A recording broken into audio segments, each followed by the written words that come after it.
I will snatch their patent so that we will take over. And yes, we can do that. Yes, we can do that. Yes, we can do that. The question is, do you have the will to do it? I have the will to do it. But it sounds like some commie gobbledygook. Kamala Harris has finally come out in Raleigh, North Carolina, and unveiled her big economic policy. And guess what? It's communism, all right? On this channel, we always say, oh, the radical leftist, communist, socialist, Marxists. We are not joking, because what Kamala Harris is proposing is basically price fixing and government takeovers of private entities just so they can have their freebies and giveaways to people who are struggling. And then you have to wonder, well, why in the world are people struggling? Oh, it's because of all of Kamala Harris's policies that have led to this terrible economy that we are currently living through. Of course, she actually makes the case herself that yes, things suck under her and Joe Biden. Essentially, you should be voting for Donald Trump. Check this out. Everyday prices are too high. It feels so hard to just be able to get ahead. The bills add up. Food, rent, gas, back to school clothes, prescription medication, the cost of food. A loaf of bread costs 50% more. Ground beef is up almost 50%. There's a serious housing shortage. The price of housing has gone up. It's too difficult to build, and it's driving prices up. It is out of reach. The size of down payments have gone up as well. Costs are still too high. There's not much left at the end of the month, and prices are still too high.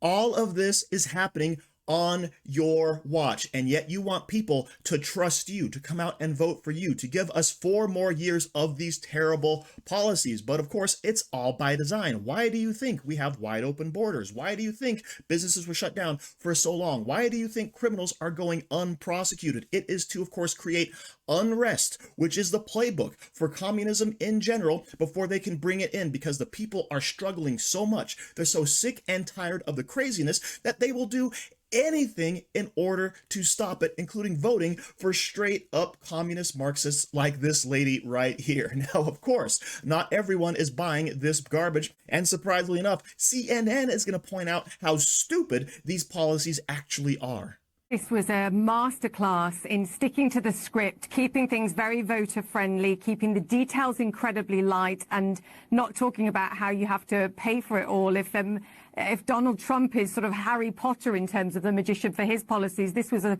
bit Hermione Granger. It wasn't even just about not paying for it. She said she was going to reduce the deficit despite all these giveaways as well. And I understand that's politics at this moment, but I think your point is so accurate when she was talking about all of the things that are impacting people, whether it's high prices, and we know prices have soared over this administration, unaffordability crisis in housing. I mean, house prices, the median house price is up 20% over the past 3 years. So she did a great job, I think, of changing the narrative, which is reflected so poorly on President Biden, to try and make it more optimistic about what she's going to do. Just to give you a snapshot of some of the things that she said in the price gouging comments, I just don't know how that federal ban is going to work. If they're talking about directly targeting prices, it will require some form of act of Congress. Isolating how and where price gouging is taking place is very difficult. She talked about the profits of grocery stores. Their margins are incredibly thin. For every dollar sale, they make profits of around 1 to 3 cents. Just try proving that their price gouging is going to be incredibly difficult beyond anything else. On housing, she said at the end of her first term, she hopes to have those 3 million houses built.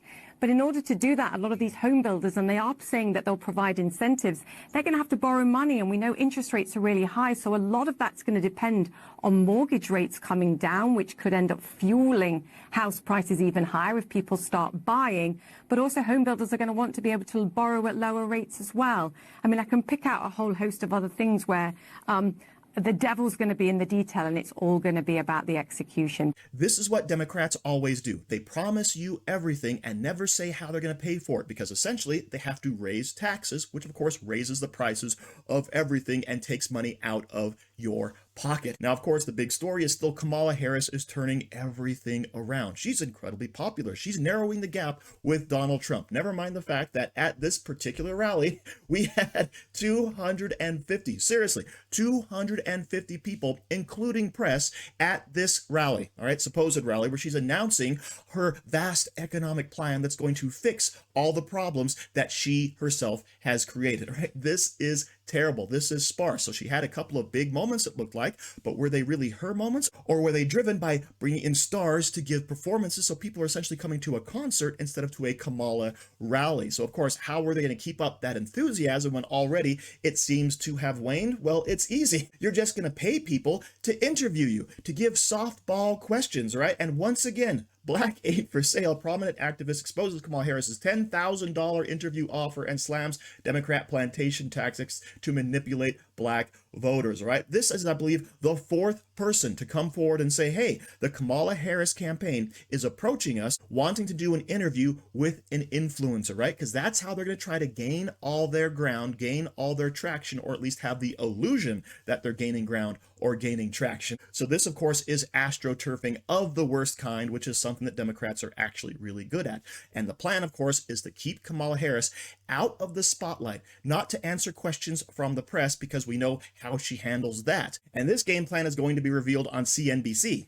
Jonathan, do you think it would be a politically smart thing for her to get into details about tax policy or regulators or all of the things? I mean, all the questions that I imagine you may very well have for her about her economic plan. When do you think, if you were advising her, when is it that she's supposed to tell the public about these things, or is the plan not to? February of 2025, probably. One of the big issues, though, is if you have no sort of concrete policy, A, it gives you flexibility, but also it prevents the sort of full-on critique of whatever that plan is. Does that become problematic at some point when people say, I need meat on the bones? I think it does if we see more activity like we did 2 weeks ago, obviously, when you had those really unsightly unemployment numbers and a 2-day collapse in the market. And I think, that raised fears of, oh, my gosh, maybe she can't run as a de facto incumbent. Maybe she's going to have to run from Biden in the White House. I think her bet, Andrew, is to sort of run out the clock here and just hope that Trump, day in, day out, says things that are going to dominate the headlines. That's about it. She wants to run out the clock. She's going to hope that the Democrat media machine will come together and propel her across the finish line. Because if she actually comes out and gets specific on her policies, if she actually comes out and tries to answer questions, it's all going to fall apart, and people will realize, oh, all the videos we've been seeing of her, all the highlight reels of her being a complete moron, are actually true. And we don't want her anywhere near the levers of power in this country. But also the polling. Oh, the polling where she is supposedly trouncing Donald Trump. People are also starting to see some weakness there as well. Frank, do you think there's anything that could take Kamala Harris down kind of off of this high? Because, my experience covering campaigns, every campaign has tough moments, right? They all do. It's inevitable. And the question is, how do you handle them when they come? This is a campaign that's had to pull together really quickly. They're not necessarily, they haven't faced something like that before. But that said, it is such a compressed time period. Do you see it coming back down to earth? And if so, how? Well, it's going to be in the debate September 10th. It's going to be the debate heard around the world. For her, she's got to show that she's got the answers, that she has the solutions, and she's not extreme. This is the one thing I hear in my focus groups, a real concern that her politics, she's from California, she did not even make it to the very first caucus. She participated in the debates and did not do well. So voters are asking themselves, what's behind the aura? What's behind the persona? They like the persona, they don't know the details, and the next 80 days, that's exactly what you'll have to provide. Are they centrist?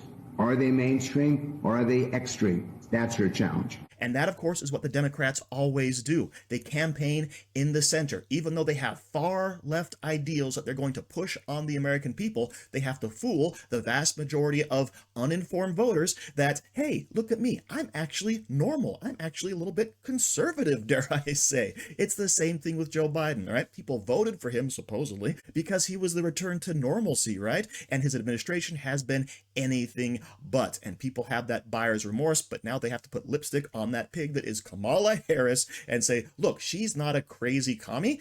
She's completely normal, just like you and me. So, of course, the proper move by Donald Trump and his campaign, which I believe they have been doing, is to expose all of Kamala Harris's past statements, all of her past radical views, and say, hey, that contradicts everything she is saying now. This lady is a complete liar, and if she gets into office, it's going to be just as bad as it has been under Biden. So thank you for watching. Don't forget to like, share, comment, subscribe, and stay safe out there, people, because they're coming after you.